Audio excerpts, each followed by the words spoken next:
Idul Adha itu dari kata id itu kembali banyak nikmat atau terulangnya nikmat-nikmat yang diberikan oleh Allah Subhanahu wa taala.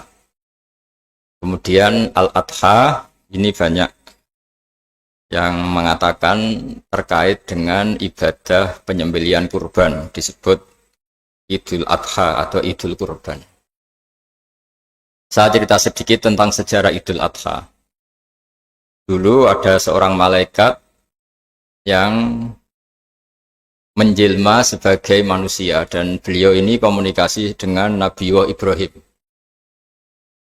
Sebelum saya cerita jauh, saya katakan juga saya ingatkan lagi bahwa cara berpikir kita sebagai mukmin itu harus berpikir awal al-khilqah. Awal kita dijadikan oleh Allah Ta'ala, yaitu Nabi Adam materinya dari tanah, nyatanya bisa jadi Nabi Adam. Kita dari sperma, nyatanya bisa jadi manusia. Dengan konstruksi yang sempurna. Dengan cara seperti ini, nanti bayangkan kekuasaan Allah yang tidak terbatas menjadi mudah. Saya teruskan, si malaikat tadi tanya ke Nabi Ibrahim, saya minta kambing kamu. Oh ya, silahkan. Asal kamu melantunkan kalimat tasbih, terus dibaca tasbih, indah sekali, merdu, terus bisa minta tambahan kambing, ya. Sampai beberapa kali. Demi Allah, ini baru kambing, baru hewan. Andaikan anak saya pun, kalau demi Allah saya kurbankan. Singkat cerita, versi riwayat ini, suatu saat Nabi Ibrahim diuji dengan dimintanya anak untuk dikurbankan. Ketika beliau atas nama seorang bapak agak keberatan, terus diingatkan ulang oleh Allah Ta'ala, janji beliau, demi Allah, anak pun saya kurbankan. Walhasil akhirnya beliau melakukan itu. Dan karena Allah hanya menguji, tidak niat betulan supaya anak itu disembelih, akhirnya diganti oleh kambing. Jadilah tradisi kurban itu pakai kambing. Kemudian secara fikih ada padanan-padanan yang cukup menggantikan kambing, yaitu ada sapi, ada unta, dan seterusnya, dan seterusnya. Yang menarik dari sekian referensi yang saya baca, dan ini harus disosialisasikan lah. Sebagian versi itu adalah bahwa Nabi Ibrahim ketika diangkat di alam malakut, di alam langit sana, itu ketemu Allah, kemudian Allah tanya, Ibrahim, banyak hamba-hambaku yang durhaka, tidak tahu saya sebagai Tuhannya. Terus kata Ibrahim, usul ya Fa'amidhum, bunuh saja ya Allah. Setelah itu tanya lagi, ada yang pezina, ada yang koruptor, ada yang pokoknya dosa-dosa yang buruk sekali. Dan di semua itu Nabi Ibrahim usul, mereka hidup di bumi engkau ya Allah, makan rezekimu ya Allah, maka mereka enggak sopan sekali, enggak ngerti engkau. Terus singkat cerita minta itu diadab, siksa. Suatu saat versi referensi ini di kitab Hikam, kalau di kitab saya halaman 15 juz 2, suatu saat Nabi Ibrahim itu diminta sama Allah menyembelih Ismail. Citra ini penting sekali. Setelah disuruh menyembelih Ismail, Nabi Ibrahim komplain, ya Allah, ini anak saya, samratu fuadi, buah hati saya, kenapa engkau seenaknya minta saya sembelih? Gak bisa ya Allah, ini samratu fuadi, buah hati saya. Terus kata Allah, orang-orang yang durhaka yang kamu usulkan supaya saya bunuh itu hamba saya menciptakan mereka, saya mencintai mereka, karena itu ciptaan saya. Anda enak saja usul saya matikan, saya bunuh. Sekarang ketika Anda usul, saya tidak mikir, kenapa ketika saya usul kamu mikir? Terus akhirnya Nabi Ibrahim mau oke ya Allah. Setelah itu terus semenjak itu Nabi Ibrahim itu begitu sayang sama hamba-hambanya Allah. Sehingga dari cerita yang paling masyhur, ketika Abu Bakar As-Siddiq begitu lemah lembut sama hamba-hamba Allah yang lain, Nabi Muhammad mensepadankan dalam hal ini sama Nabi Ibrahim, hati kamu sehalus Ibrahim. Yaitu Nabi Ibrahim, beliau akhir-akhir punya komitmen, faman tabi'ani fa innahu minni wa man aswani fa innaka ghafurur rahim. Ya Allah, orang yang ikut sunnahku maka jelas bagian dari saya. Dan yang sedang durhaka, waman asoni, saya harapkan fa innakal ghafurur rahim, engkau maha pengampun, maha penyayang.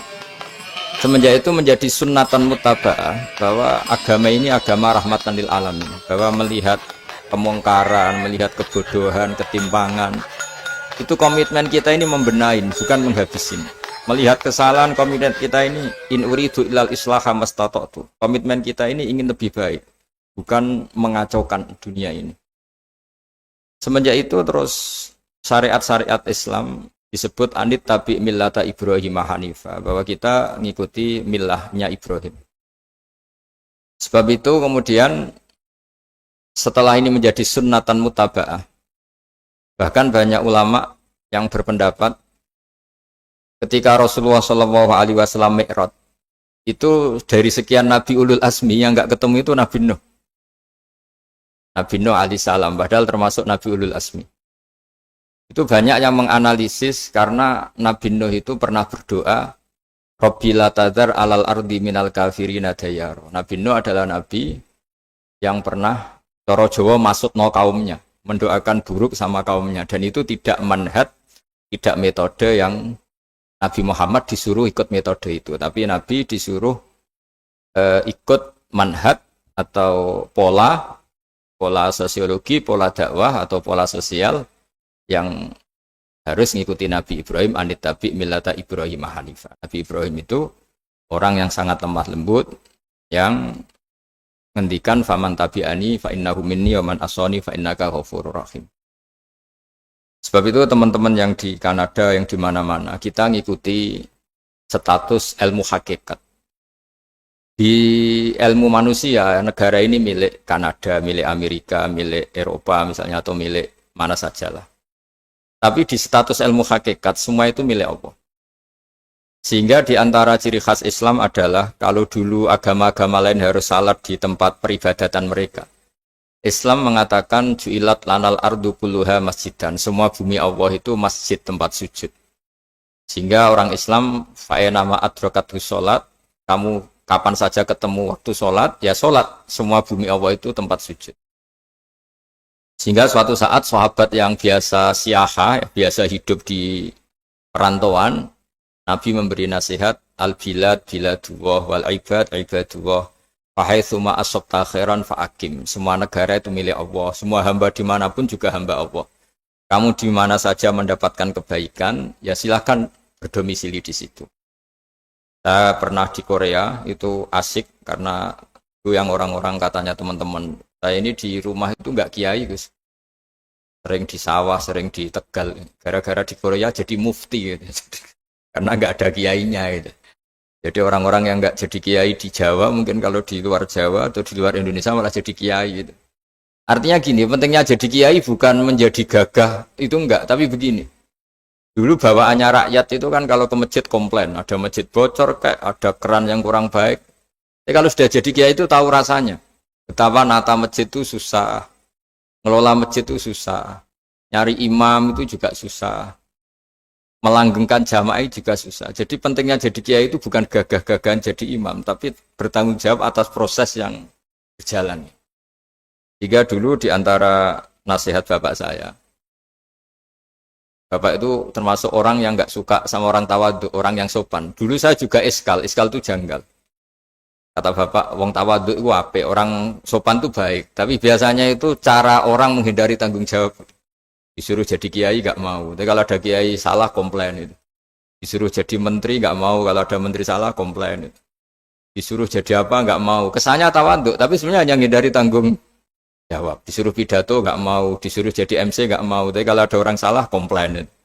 Jika kata bapak tawadhu itu baik, asal tawadhu betul itu. Tapi kebanyakan enggak, tawadhu itu menghindari tanggung jawab sambil cari salahnya orang lain. Nah ini yang tawadhu yang akhirnya kurang baik. Nah teruskan, jadi Nabi Ibrahim ini panutan yang luar biasa. Beliau adalah orang yang alami sekian proses sosial yang akhirnya diakui sebagai Khalilur Rahman, orang yang sangat dicintai Allah Ta'ala. Di antara sebab dicintainya Nabi Ibrahim adalah seperti yang dialami Nabi Adam. Nabi Adam ketika turun di bumi, itu keresahan pertama itu bukan karena kurang makanan atau kurang minuman, itu enggak. Beliau turun di bumi, mendapati bangsa yang lain, kalau dalam kitab disebut Banul Jan. Itu dia janggalnya Masya Allah. Ini orang makhluk-makhluk ini kok tidak kenal sama Allah yang menciptakannya. Kan aneh ya kalau kita hidup di Kanada terus nggak tahu PM-nya siapa, Perdana Menterinya siapa, kita hidup di Indonesia nggak tahu presidennya siapa. Itu kan aneh. Kita hidup di kampung nggak ngerti lurahnya siapa aja aneh. Ini hidup di buminya Allah kok nggak tahu Allah itu siapa. Nggak pernah menyebut Allah. Padahal harusnya yang paling dikenal pertama itu ya zat yang menciptakan kita, menciptakan langit bumi dan sebagainya. Sehingga beliau itu gerutu itu komplain. Ya Allah ini enggak fair dunia ini, engkau yang menciptakan, engkau yang memberi rezeki, kemudian mereka enggak kenal engkau. Ini kata Nabi Adam alaihissalam. Barokahnya komplain itu, jadi komplain itu yang diridhoi Allah juga banyak. Akhirnya Allah meridhoi Nabi Adam, dosa-dosanya, salahnya itu diampuni. Ya ukuran seorang Nabi, beliau dianggap salah itu diampuni, karena keresahan beliau itu takut Allah enggak dikenal. Nah, masjid yang di Kanada, di Montreal juga ketakutan kita ini jangan sampai orang Islam tidak punya tempat ibadah. Meskipun setelah punya tempat ibadah, ketakutan kita jangan-jangan ibadahnya tidak sesuai sunnah Rasul. Setelah sesuai sunnah Rasul kita takut lagi, jangan-jangan memaksa sesuai tapi karena ingin benar. Dan setelah ingin benar, takutnya secara tasawuf ngimani kebenaran itu. Bukan ngimani rahmatnya Allah tapi ngimani kebenaran itu. Akhirnya jadi ujub. Ujub itu bangga amal diterima karena kebaikannya, bukan karena fadlnya Allah, karena anugerah. Nah ketakutan-ketakutan ini khas orang soleh. Orang soleh itu kalau nggak sholat takut. Setelah sholat takut nggak sesuai syarat rukun. Setelah sesuai semua takut iktimat alal amal. Membanggakan kebenaran. Tapi bukan membanggakan luasnya rahmatnya Allah Ta'ala. Sehingga di luar ilmu fikih ada ilmu namanya ilmu tasawuf. Ilmu yang mengelola hati. Jadi ibarat orang itu kalau yang paling masyhur dalam cerita-cerita orang sufi, ada orang sudah masuk surga karena tidak pernah dosa sama sekali. Ini cerita-cerita yang melegenda di dunia tasawuf. Tanya Allah, kenapa kamu masuk surga? Karena saya taat terus ya Allah, nggak pernah maksiat sama engkau. Berapa lama kamu hidup di dunia? 80 tahun. Ya sudah, karena taat kamu 80 tahun, ya surga kamu 80 tahun. Ya komplain, ya Allah katanya surga selamanya. Kenapa ini hanya 80 tahun? Yang selamanya itu rahmat saya. Kalau amal kamu kan terbatas 80 tahun, maka balasannya hanya 80 tahun. Nah semenjak itu beliau sadar, oh ya Allah, masuk surga itu fadlmu, anugerahmu, amal saya tidak ada bandingannya dengan surgamu. Nah ini jadi sehingga keyakinan ahli sunnah wal jamaah di antara ciri khasnya adalah masuk surga itu karena fadlnya Allah, karena anugerahnya Allah. Maksudnya itu oke, kita amal, tapi amal kita tetap terbatas. Tidak memberi kontribusi pada kerajaan Allah, pada kedikjayaan Allah sebagai Tuhan. Yang tidak terbatas adalah fadlnya Allah Subhanahu wa Ta'ala. Nah, keresahan-keresahan ini kemudian yang diwariskan oleh para nabi ke ulama-ulama. Di keresahannya ulama itu mirip-mirip keresahan nabi. Nabi dulu itu sampai dakwah, sampai sosialisasi kebenaran itu takut Allah itu la yuzkaru fi mulki. Allah tidak disebut, tidak menjadi aktor. Kan tidak fair kita misalnya nempat di negara orang terus nggak tahu duta besarnya siapa, terus kalau ngurus paspor di mana, ngurus visa di mana. Ini sama, kita hambanya Allah tapi nggak pernah ngurus status kehambaannya. Harusnya kita ngurus status kehambaan kita dengan sholat, berarti kehambaan kita hidup. Dengan baca tasbih berarti kehambaan kita hidup. Makanya dalam sebuah ayat disebutkan masuk surga itu gampang, yang susah itu kamu masuk status kehambaan itu. Makanya disebut ya aja Tuhan nafsul mutmainnah irji'i ila rabbiki radiyatan mardiyah. Pertama apa? Fadkhuli fi ibadi. Kamu harus masuk status sebagai hambaku dulu. Baru wadkhuli jannati, baru kamu masuk surga. Jadi orang boleh nikmati fasilitas negara lain kalau visa paspornya disahkan. Orang boleh masuk surga kalau status kehambaannya disahkan oleh Allah Subhanahu wa Ta'ala. Nah, lalu status kehambaan itu dimulai dari mana? Secara fisik kita sujud. Anggota tubuh yang begitu terhormat, namanya kepala, kita tundukkan kepada Allah Ta'ala. Hati kita, akal kita yang ingin menguasai dunia misalnya, ambisi itu kita kalahkan untuk hanya tunduk kepada aturan-aturan Allah Subhanahu wa Ta'ala. Kekhawatiran kita akan menghadapi alam akhirat, nah ini yang penting. Nanti setelah kita mati kayak apa, jadi debu, jadi tanah, lalu bangkit kita gimana? Sebagaimana mukadimah saya, ingatlah an-nas'atil ula. Ingatlah penciptaan pertama, bahwa Allah punya reputasi menciptakan Nabi Adam dari tanah, dan di tubuh Nabi Adam itu tersimpan calon generasi berikutnya ila yaumil qiyamah. Kayak apa susahnya bikin Nabi Adam kalau andikan kita boleh berpikir. Bikin satu master manusia yang akan melahirkan manusia seluruh dunia. Ibaratnya chipnya itu sudah ada di punggung Nabi Adam. Dan itu materinya dari tanah. Dengan berpikir gitu, maka ketika kita meninggal, sudah jadi tanah, kembali lagi jadi manusia adalah hal yang mudah. Karena Allah punya reputasi menciptakan manusia super, yaitu Nabi Adam dari tanah. Jika setiap kali kita iskal janggal terhadap kekuasaan Allah, kata Allah Ta'ala, Qul yuhyihalladzi ansha'aha awwala marrah. Kalau kamu janggal terhadap kemampuan saya, kemampuan kami menghidupkan tulang belulang yang sudah rapuh, sudah hancur, maka ingatlah reputasi saya, kata Allah, reputasi kami menciptakan Adam dari tanah. Ya, para nabi itu, ini semoga teman-teman yang di Kanaja masih ingat betul iman yang dilatih para guru kita di Jawa, di Indonesia. Para nabi itu saking imannya sama Allah, itu tidak ada, sampai kasarnya itu nggak tahu bedanya antara hal itu masuk akal maupun tidak. Saya beri contoh begini, kalau dalam ilmu tauhid, dan ini harus kita latih terus sampai ketemu Allah Ta'ala. Ketika telur jadi ayam, itu sebetulnya itu kita juga tidak ikut mampu bikin telur jadi ayam. Tapi berhubung sering terjadi, kita bilang telur jadi ayam itu mungkin. Mungkin itu ya mungkin sering terjadi.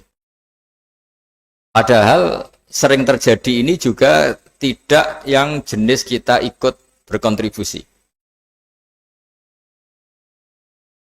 Lalu ketika sering terjadi ini kita bilang itu mungkin.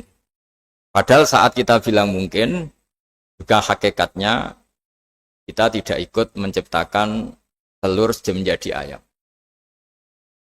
Lalu karena seringnya telur jadi ayam, kita bilang telur jadi ayam itu mungkin. Mungkin itu gak muhal. Begitu juga bebijian, nanti jadi pohon besar yang rindang, yang berbuah, kita katakan mungkin.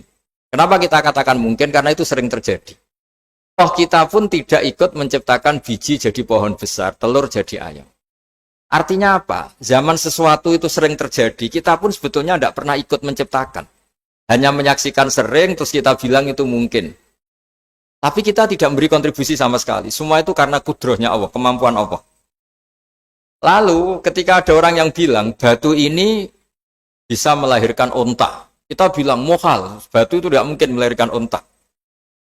Tapi kalau seorang nabi itu nggak tahu bedanya antara batu melahirkan unta dengan indukan unta melahirkan unta. Karena nabi-nabi itu makomnya sudah sangat tinggi. Ketika unta induk melahirkan unta juga tidak atas kemampuan unta induk. Unta induk tidak punya kemampuan menciptakan unta. Juga karena kudrohnya Allah Ta'ala. Sehingga kalau batu mengeluarkan unta juga mungkin kalau Allah menghendaki. Hingga ketika Nabi Soleh diminta kaumnya, apa bukti engkau Nabi? Tunjukkan ayat kalau engkau Nabi. Yang kamu minta apa? Seekor unta keluar dari batu besar ini. Nabi Soleh dengan entengnya berdoa sama Allah dan keluarlah unta keluar dari batu. Nah itu makom yang paling tinggi. Makom paling tinggi itu kita mendudukkan Allah sebagai zat yang tidak terbatas kudrohnya. Hingga para nabi itu terus punya mukjizat. Nah, mukjizat itu mengingatkan ulang bahwa Allah itu tidak terbatas kemampuannya. Bagaimana unta keluar dari batu besar zaman Nabi Soleh, zaman Nabi Muhammad air keluar dari jemarinya Rasulullah SAW, Nabi Ibrahim dibakar tidak mempan, tetap sehat, tetap bugar. Karena semua ini sebagai bukti bahwa kudrohnya Allah tidak terbatas. Iman-iman seperti ini harus kita jaga. Apapun rasionalitas kita, dan meskipun kita selalu rasional, tetap menyisakan iman bahwa kudroh Allah itu tidak terbatas. Sehingga ketika ada cerita kematian orang soleh itu ditangisi langit dan bumi, kita tidak usah iskal, tidak usah janggal. Masa bumi bisa menangis? Karena kita yang sekarang bisa nangis adalah materinya dari tanah. Materinya dari bumi. Terus iman ini kita jaga sehingga kalau kita yasinan, masih ingat, Allah kalau mengingatkan kudrohnya yang tidak terbatas, manusia disuruh ingat, Qul yuhyihalladzi ansha'aha awwala marrah. Kamu harus ingat bahwa Allah itu yang menghidupkan kamu menghidupkan semuanya ketika kamu belum menjadi seperti ini. Jadi intinya itu kita ingat meskipun telur itu lazim jadi ayam, tetap tidak karena kudrohnya ayam itu, tapi karena kudrohnya Allah. Indukan unta melahirkan anak unta juga bukan kemampuan indukan unta, karena ini juga makhluk yang lemah, tapi juga kemampuan Allah Subhanahu wa Ta'ala. Jika dengan demikian kita termasuk hamba Allah sesuai target yang diingatkan Allah. Falamma tabayyana lahu qala a'lamu annallaha ala kulli syai'in qadir. Hamba Allah yang baik adalah hamba ketika menyaksikan fenomena apapun, semua itu li ta'lamu annallaha ala kulli syai'in qadir wa annallaha qad ahata bi kulli syai'in ilma. Apapun di alam raya ini, semuanya itu bukti bahwa Allah ala kulli syai'in qadir, Allah kuasa dan Allah meliputi semua makhluknya dalam pandangannya, dalam pantauannya. Jadi saya mohon teman-teman yang di Montreal, yang di Kanada, juga di manapun harus ingat status hakikat bahwa al-bilad biladullah wal ibad ibadullah fahaitsu ma asabta khairan fa'akim. Negara hakikatnya milik Allah, semua hamba juga milik Allah. Di mana saja kamu berada dan menemukan kebaikan, silahkan hidup di situ. Tentu dengan sosialisasi yang baik, baik dengan non-muslim maupun dengan muslim. Karena Allah mengajarkan waqulu linnasi husna. Ajaran Islam adalah rahmatan lil alamin, rahmat bagi semua. Tentu tidak henti-hentinya kita menjelaskan kebenaran yang diinginkan oleh Allah Subhanahu wa Ta'ala. Saya kira demikian karena saya juga ini di sini sudah malam. Jadi saya mohon maaf mungkin tidak bisa ikuti tanya jawab karena di sini sudah malam, apalagi tadi habis takziah saya karena ya ada mas saya yang sudah sepuh sekali wafat, terus tadi barusan datang, jadi mohon maaf tidak mengikuti acara mulai pertama. Tapi saya mohon ayat-ayat Quran yang saya terangkan tadi bahwa untuk mensifati Allah kudrohnya tidak terbatas. Ingatlah bahwa kita yang secerdas ini, yang sehebat ini, kita semua manusia yang cerdas begini, matanya bisa melihat, hatinya bisa merenung, otaknya bisa berpikir cerdas, itu dari materi tanah. Dan Allah mampu. Allah bisa bikin orang miliatan gini dari satu orang manusia namanya Nabi Adam. Kayak apa susahnya bikin konstruksi Nabi Adam kalau boleh dibahasakan. Dan itu Allah punya reputasi mampu. Dengan cara seperti itu kita akan gampang iman bahwa kita setelah meninggal dan menjadi tanah, ya sama seperti kita masih hidup. Zaman kita hidup ya tidak tahu cara kerja jantung kita, nafas kita, uratnya gimana, terus sistem tubuh. Meskipun ilmu medis ngerti mengurai itu, tapi itu saja hanya ngerti, tidak menciptakan. Yang menggerakkan jantung, organ tubuh kita tetap Allah Subhanahu wa Ta'ala. Dia yang Al-Fa'ilul Mukhtar, dia yang semuanya mengendalikan kita. Artinya zaman kita hidup pun sebenarnya kita yang tidak mengendalikan kita. Nafas kita ya dalam kendali Allah, ikhtiar kita dalam kendali Allah. Sama setelah kita mati juga dalam kendali Allah. Ya guru-guru kita semuanya melatih inna sholati wa nusuki wa mahyaya wa mamati lillahi rabbil alamin. Hakikat ibadah kita, hakikat hidup kita, hakikat mati kita, semuanya tidak dalam kendali kita. Semua itu dalam kendali Allah Ta'ala. Dengan demikian terus kita insya Allah ingin jadi hambanya dulu. Baru setelah jadi hambanya, baru sah menjadi ahli penghuni surganya. Wadkhuli fi ibadi, baru wadkhuli jannati. Masuklah berstatus sebagai hambaku, baru engkau, kalian semua layak menjadi penghuni surgaku. Mohon maaf atas semua kesalahan. Billahi taufik. Wassalamualaikum warahmatullahi wabarakatuh.